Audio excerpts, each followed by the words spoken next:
Wow, okay. I'm so excited, you guys. What was the Star of Bethlehem?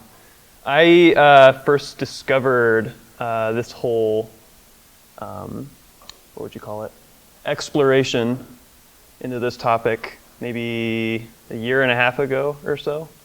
I'm going to give you some sources at the end. A lot of this is taken just kind of straight from this guy who made a video on it, a documentary, and then there's also an article. It's called BethlehemStar.com, and he goes over this much more in depth than I'm going to.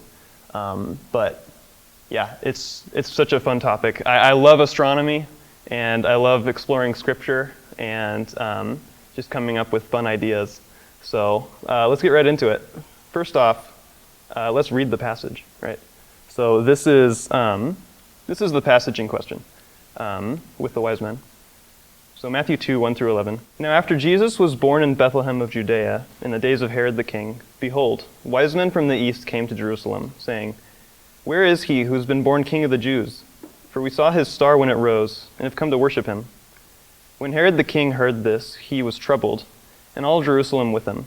And assembling all the chief priests and scribes of the people, he inquired of them where the Christ was to be born. They told him, "In Bethlehem of Judea, for so it is written by the prophet, and you, O Bethlehem, in the land of Judah, are by no means least among the rulers of Judah. For from you shall come a ruler who will shepherd my people Israel." Then Herod summoned the wise men secretly and ascertained from them what time the star had appeared. And he sent them to Bethlehem, saying, "Go and search diligently for the child. When you found him, bring me word that I too may come and worship him." After listening to the king, they went on their way.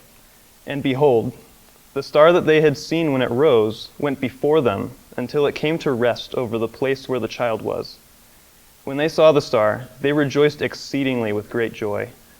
And going into the house, they saw the child with Mary his mother, and they fell down and worshipped him. Then opening their treasures, they offered him gifts, gold and frankincense and myrrh.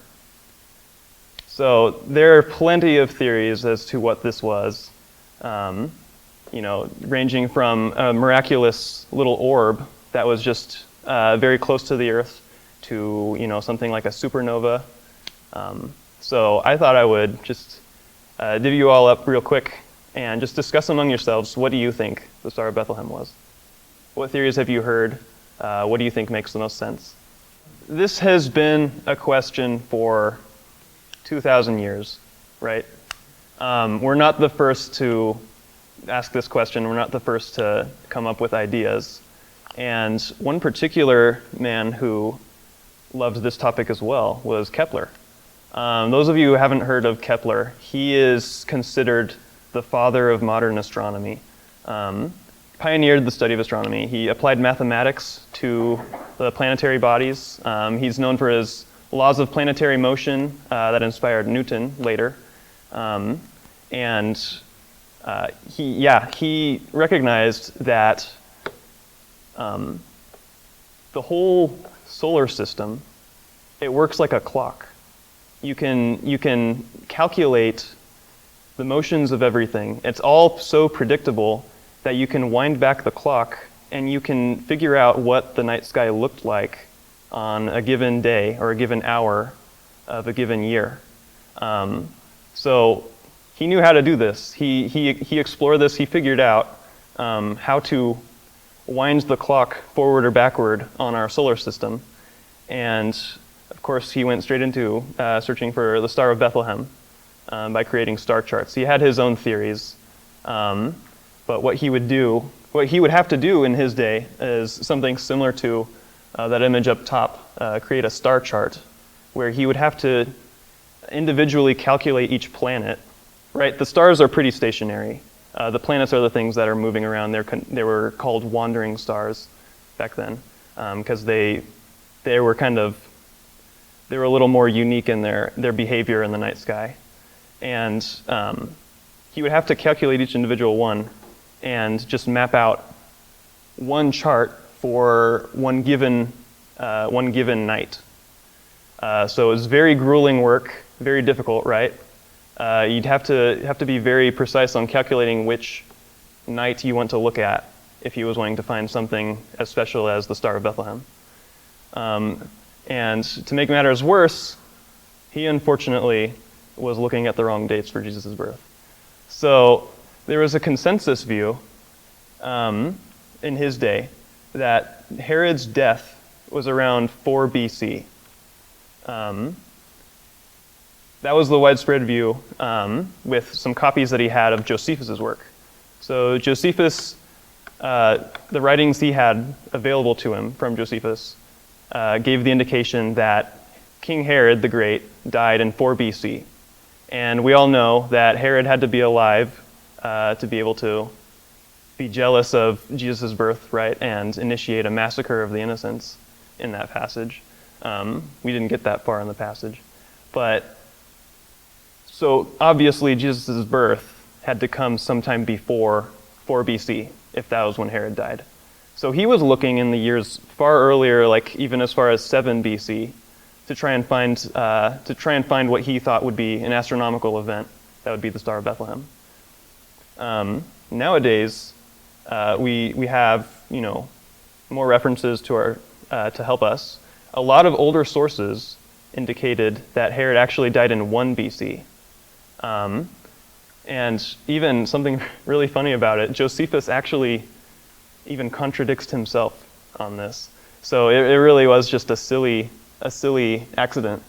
But you have people like Irenaeus, Clement, Tertullian, even Origen, if I remember right, who all gave a very staggering consensus that Herod died in 1 BC. Not to mention something really fun lately, actually. Joel and I got to hear these guys speak at ETS, doing a study on numismatics. That's the study of coinage. And they have thousands of coins from this time available to them. And they were exploring all of them. They were looking at the events marked on these coins, the years marked on them, who was reigning and when. And they did the math on each one. They had Herod's sons. It's like this year of such and such a year of this son's reign, and this event happened. And each one that they showed, each one lined up to Herod's death being at 1 BC. So we're pretty sure about this now. It's really cool. So Herod died in 1 BC. This would put Jesus' birth around 3 or 2 BC, rather than something as early as 7. So today, we now have some advantages that Kepler didn't have. We have more accurate dates for Herod's death and thus Jesus' birth. So we now know which years to be looking at. And we have faster methods for charting the stars. We have a computer program. The one that this guy that I referenced used was called Starry Night. It's so much faster, so much simpler to calculate the whole solar system in a given night. We don't have to chart one single night on a piece of paper. So that's pretty good in my opinion. But first we have to delve into the moral issue, right? Because this is one objection. Actually comes up a lot with the wise men in particular, because they were considered to be astrologers.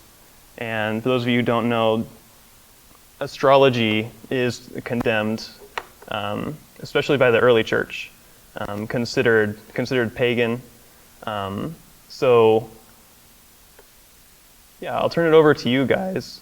Do you think that looking for a sign in the night sky is similar to astrology? What are the differences? What are the similarities? Would it be okay? Would God work this way? So let me turn it over to you guys for another few minutes. You took it right out of my mouth. Yes. There's a key difference here that we need to look for. But first let me look at some scripture.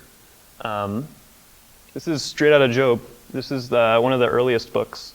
Might be debatably the oldest book, especially of course in the Old Testament. He speaks to the sun and it does not shine. He seals off the light of the stars. He alone stretches out the heavens and treads on the waves of the sea. He is the maker of the Bear and Orion, the Pleiades and the constellations of the south. He performs wonders that cannot be fathomed, miracles that cannot be counted.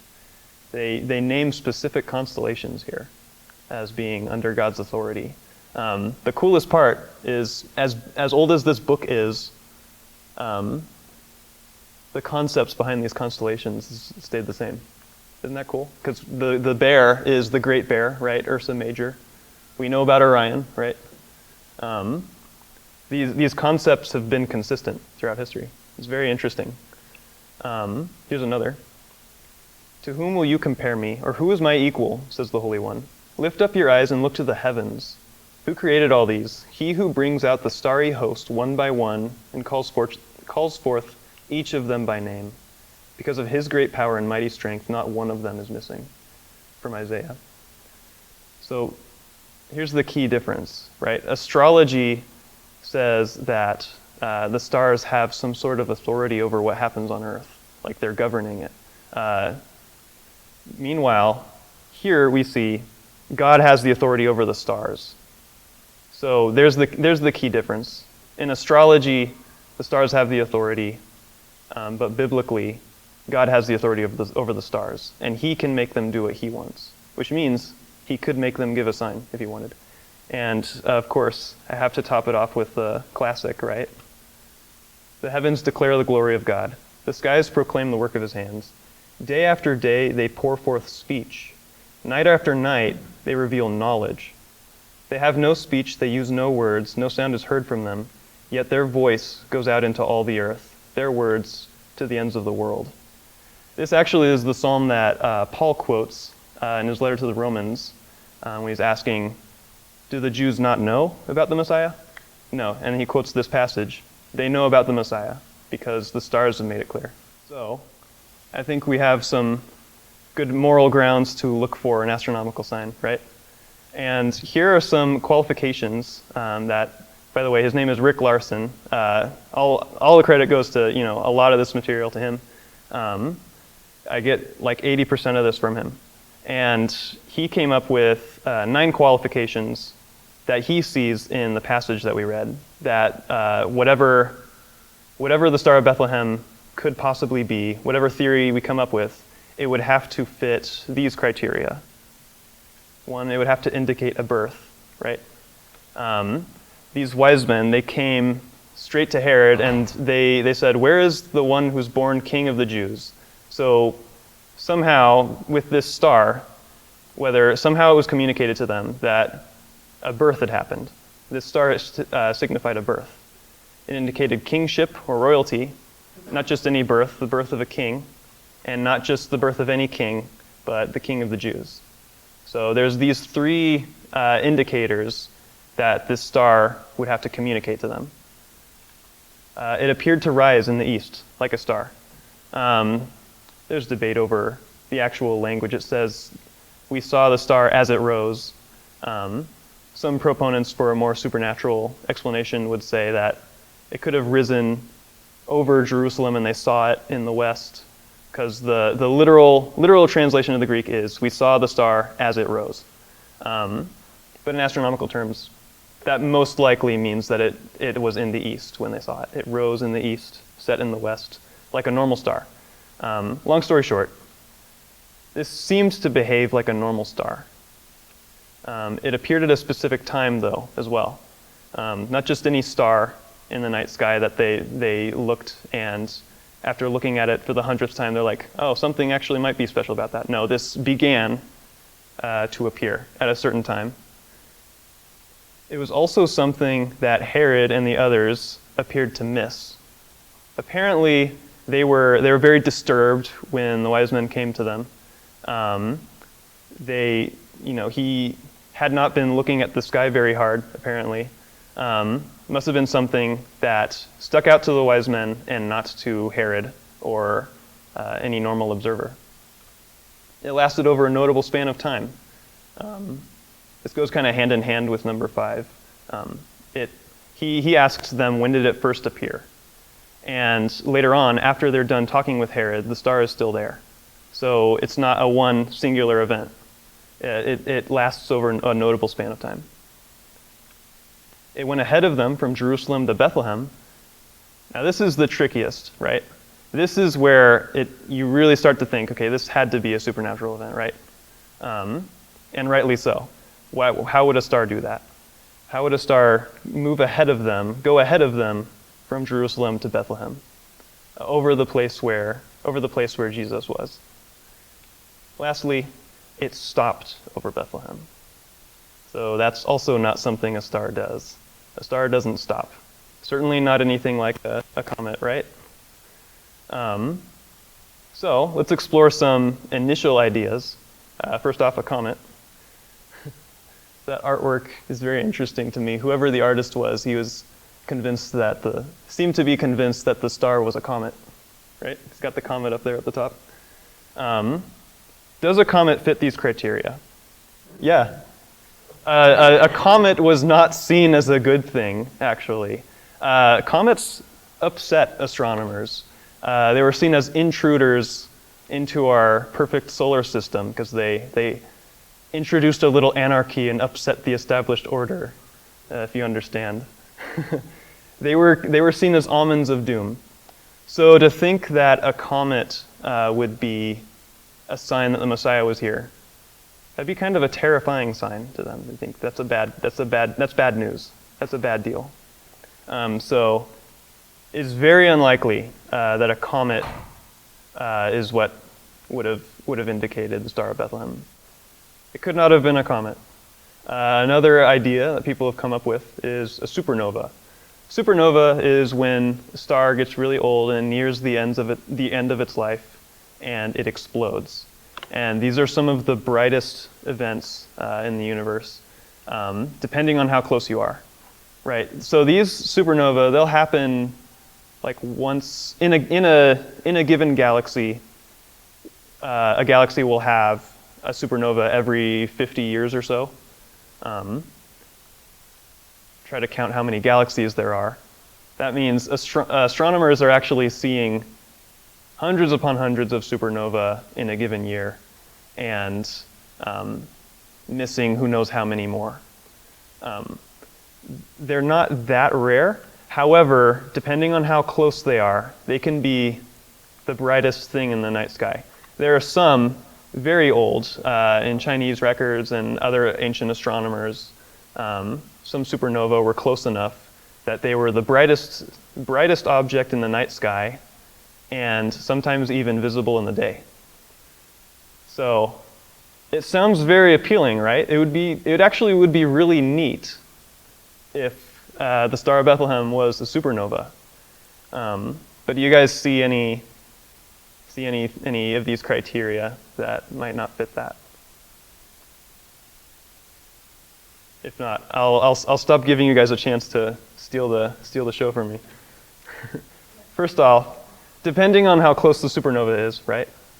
If it was close enough to be more significant than other supernova, and that would mean it was bright enough, at that point, it would have to be something that Herod and others might have noticed.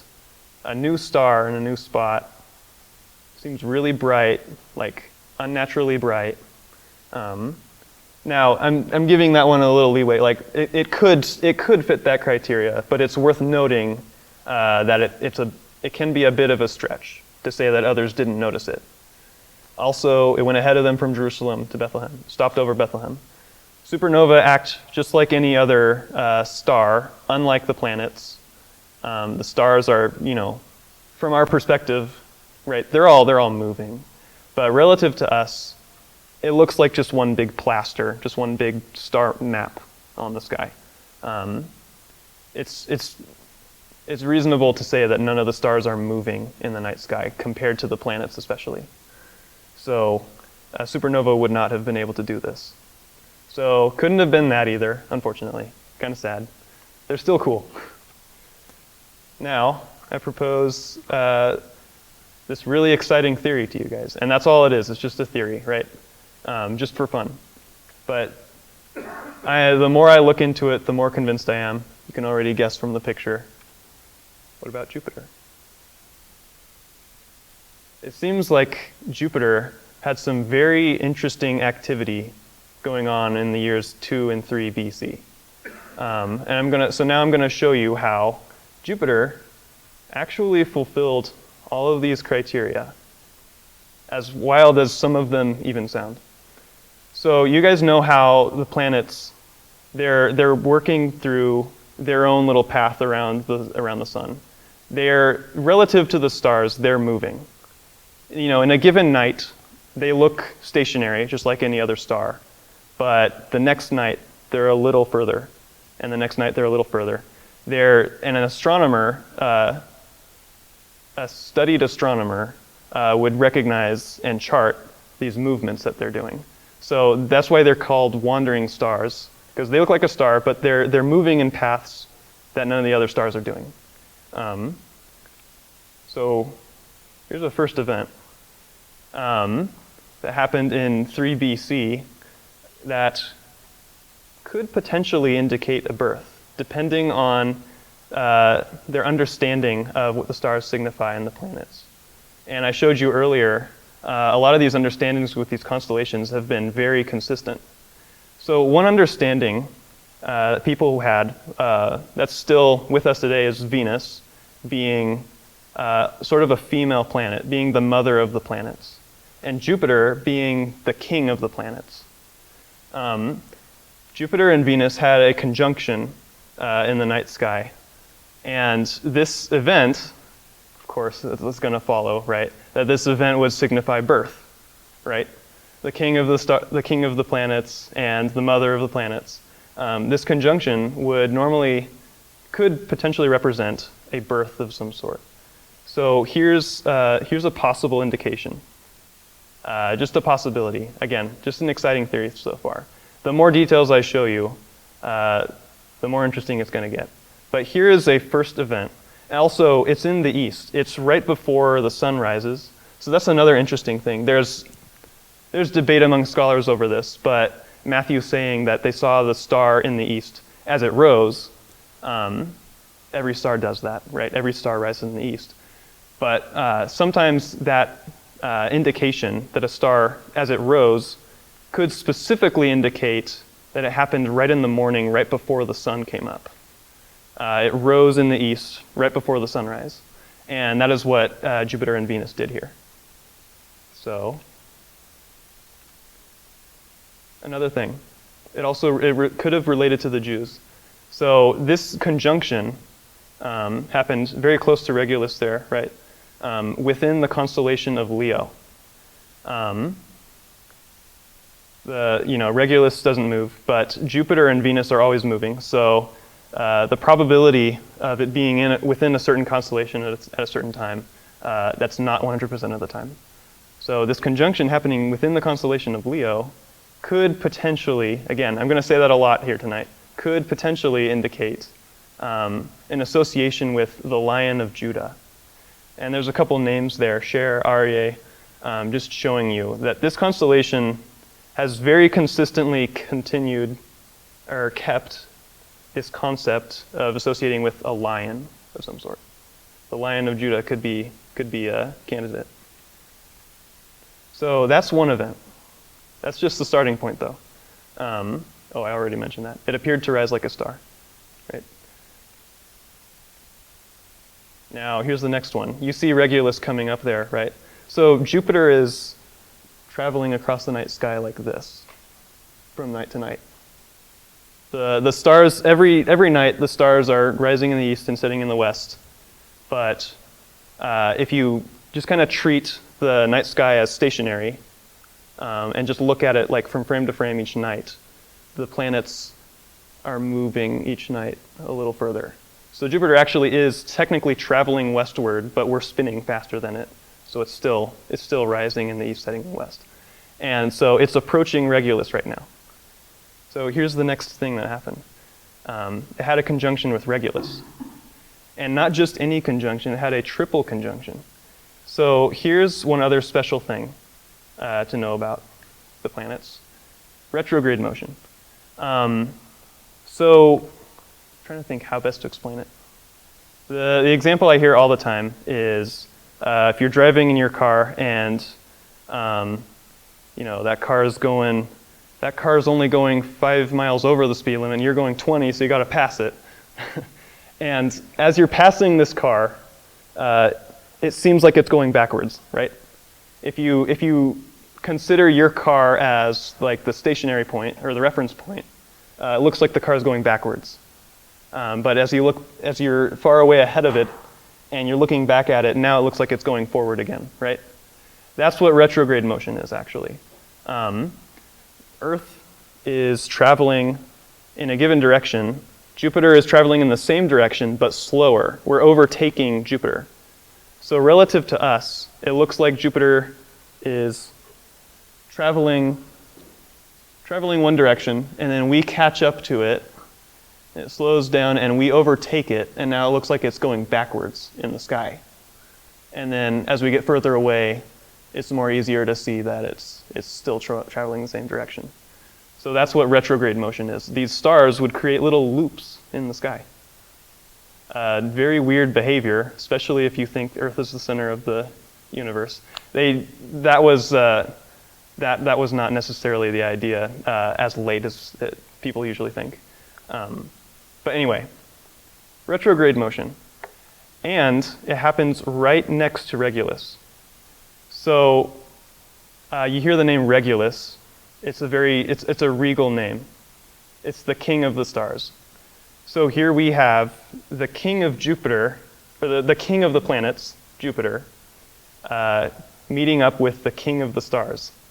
And he's, so to speak, he's crowning Regulus. Jupiter is crowning Regulus. And he's over here in the sky going, look over here, look at me. And so that would have been very interesting to these wise men if they were observing the stars like astronomers. What else with this? It appeared or began. Yeah, this wasn't something that was just always there, right? Jupiter's always been there, but these events that are beginning and appearing at certain moments, and they're lasting for certain spans of time. Herod missed it, also, right? Herod doesn't care about the paths that planets are taking, right? You know, he might have noticed something like a supernova, right? Even if he didn't want to notice it. But something like this is very, very easy for any average observer to miss, right? Especially on a given night. This isn't something that you see in one night. You don't see Jupiter dancing around in a matter of minutes. This is something you have to observe over days. And so it's only something that wise men would have noticed. And it lasted, yeah. This lasted over several days. All right, next event. Another conjunction with Venus. This time it's in the west. So there's speculation over where these wise men came from, right?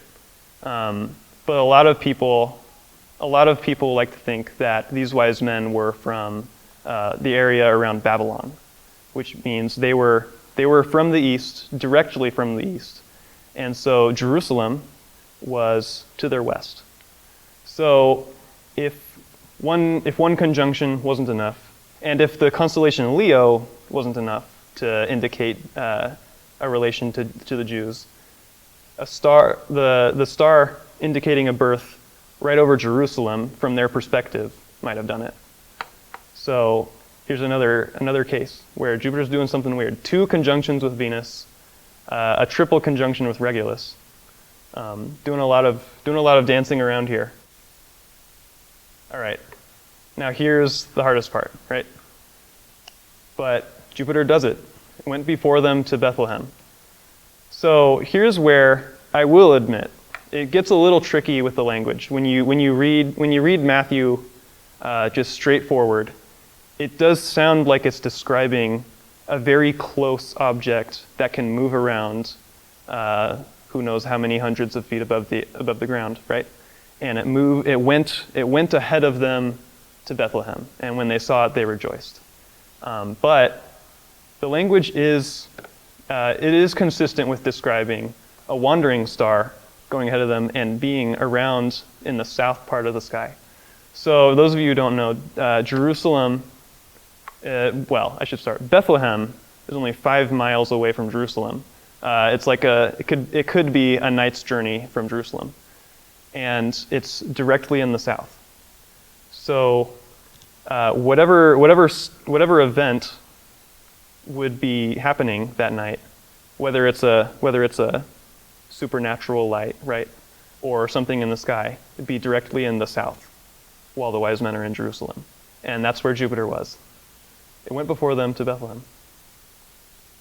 And if that's not hard enough, it went through retrograde motion. It stopped. It did another retrograde motion. This has been over a span of several months. So we've overtaken Jupiter again. And just in time, Jupiter does retrograde motion right when it's over Bethlehem. That's its path right there. Right there in December. And it's over here. It says, look, I'm over here now. So here's the thing. They already knew that they were heading to Bethlehem, right? Herod had told them to go to Bethlehem. So they were already planning to go that way. But then they noticed that Jupiter is in the south, and it's doing another dance. And they rejoiced when they saw the star. So I think this theory fits the criteria. I think that Jupiter's dance could have been the Star of Bethlehem. Now, with that though, let's explore just a little further how it compares to the classic idea of it being a supernatural star, right? So both of these theories, I'll just keep calling them theories. Both of these ideas fit the criteria pretty well, right? The supernatural star, it could indicate the birth of the King of the Jews, some way. We don't know how, but a supernatural event could make it clear to these wise men. It can rise in the east, right? It wouldn't have to, but it can. It can appear at a specific time, last a span of time, that's for sure. However, Jupiter activity could also indicate this, as we've seen. It could indicate the birth of the King of the Jews. It rises in the east like a normal star. And the conjunctions and retrograde motion all begin and last certain spans of time. It's doing this very special behavior that only happened in this special moment altogether like this. What else? Could have been missed by others. This one, I put a question mark because I do wonder if it's a stretch. The more I think about a star closer to the Earth guiding the wise men, it makes me wonder, why didn't anyone else pick up following them too? It's just something interesting to me. How would Herod have missed this? He could have missed this, right, if it was a very, very close star and not visible from very far away. But it's so out of the ordinary. It just makes me wonder. It can go before them to Bethlehem. And this next one, I will say, is definitely its strength. It can stop, even over a house. Now, I will say, the language in the passage, it does seem to indicate that the star stops right over the house. It doesn't say it explicitly, but it does seem to indicate that they saw the star stop, and moments later they were able to enter the house to see Jesus. So here's one weakness and one strength, I think, with the supernatural theory. Could be missed or misunderstood by everyone but the wise men, I think is a big strength for this idea. Something that only the wise men would have noticed, and something that wouldn't have gathered a whole lot of attention from everyone else. Can be seen before them over Bethlehem from Jerusalem, as I showed, and it can stop in the night sky in retrograde motion. Here's one more thing, right? A miraculous light may be a more explicitly undeniable sign from God, right? That's one interesting thing with the supernatural theory. Something like this happens out of the ordinary, right? Let's keep in mind, let's remember, right? These people were more open to supernatural events, but they didn't fail to recognize when one was happening, right? An orb coming closer to the Earth like this would have stood out to them. They wouldn't have been like, oh yeah, there's a star. They understood how stars behaved, and something supernatural would have surprised them, that's for sure. Meanwhile, Jupiter's dance would be more easily missed and would more likely only gather the attention of these wise men. So this is just the question I'm asking. Why would God lead wise men from the east to Jesus? Why wise men from the east? Why are they the ones who notice this star? And why are they the only ones who come because of it? It just seems to me that this is a case where God orchestrated events in the night sky, and he left it there for someone looking for it to notice, right? And that just happens to be these astronomers who were looking for it. Also, with such an event, the heavens declare the glory of God in the way he designed them, right? Either way, the heavens declare the glory of God, right? This isn't a bash against the supernatural theory. But just pointing back to that passage in Psalms, the night after night they share knowledge. Clearly, God is willing to communicate through his creation. He's willing to do that through the stars. He's willing to do that through the heavens. And then lastly, this is why I lean towards this idea. This is my favorite part. It's just the fact that if the Star of Bethlehem was this activity with Jupiter, remember how I mentioned astronomy, the solar system is a clock. You can wind it all the way back. This just shows that God knew what he was doing all the way from the beginning. God's plan has always been to send his son to die for us, ever since before he first spun the universe into motion. And that's just so cool to me. Again, it's just a theory, right?